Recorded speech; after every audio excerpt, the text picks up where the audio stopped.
అన్నయ్య చిరంజీవి ప్రత్యేకించి అడిగి నేను బాబా గారిని కలవాలి అని చెప్పి ఇక్కడ బెంగళూరులో ల్యాండ్ అయినా ఇక్కడ ఫ్లైట్కి ఆయనకు వచ్చి ఆశీర్వాదాలు తీసుకుని నాకు చాలా ఆశ్చర్యం కలిగేది.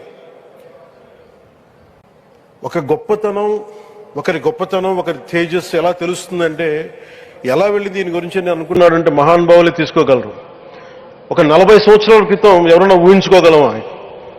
దేశ విదేశాల నుంచి చాలా మంది భక్తులు విదేశీయులు అందరూ వచ్చి దీని అభివృద్ధికి పాటుపడతారని. సో ఒక ఆధ్యాత్మిక తేజస్సు విశ్వ ప్రేమ ఉన్న వ్యక్తుల వల్ల ఇది సాధ్యం.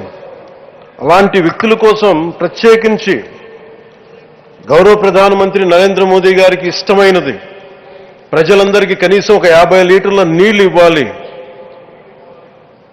అది రక్షిత మంచినీరు ఇవ్వాలి, అలాంటి పథకం ఒక 50 లీటర్ల నీళ్లు కనీసం ఇవ్వాలి అనేది ఒక వ్యక్తికి ఆ సంకల్పం నరేంద్ర మోదీ గారు దీన్ని ముందుకు తీసుకొచ్చారు.